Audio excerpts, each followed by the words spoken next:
Hello people, welcome back to my channel. ఈ month end Vinayaka Chavithi వస్తుంది కదా. మా డాడీ మట్టి తీసుకొచ్చి ఇలా వినాయకుడిని తయారు చేసి అందరికి ఫ్రీగా డిస్ట్రిబ్యూట్ చేయాలని అనుకున్నారంట.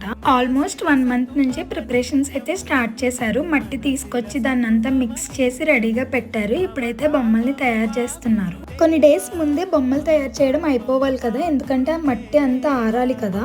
ఈ ఆలోచన మా డాడీకి ఎందుకు వచ్చిందో తెలీదు. ఇలా మట్టి వినాయకుడిని చేసి ఇవ్వడం మంచిదే, కానీ ఎంతమంది తీసుకుంటారో ఏంటో నేను మీకు అప్డేట్ చేస్తాను నెక్స్ట్ వీడియోస్ లో. ఇలా మట్టి వినాయకుడిని చేయడం అంత ఈజీ అయితే కాదు, మనమైతే చేయలేము. సో ఇంత కష్టపడినందుకు మంచి రిజల్ట్ రావాలి, అందరూ వచ్చి తీసుకోవాలని అయితే అనుకుంటున్నాము. ఆల్మోస్ట్ ఇప్పటికే చాలా బొమ్మలు చేశారు, ఇంకా చేస్తున్నారు. కౌంట్ ఏం లేదు, కానీ మట్టి ఎన్ని బొమ్మల వరకు వస్తే అన్ని చేస్తారు. ఈ ఐడియా మీకు ఎలా అనిపించిందో నాకు కమెంట్ సెక్షన్ లో చెప్పండి. If you like this video, please do like, share and subscribe to my channel. See you in my next. Bye bye.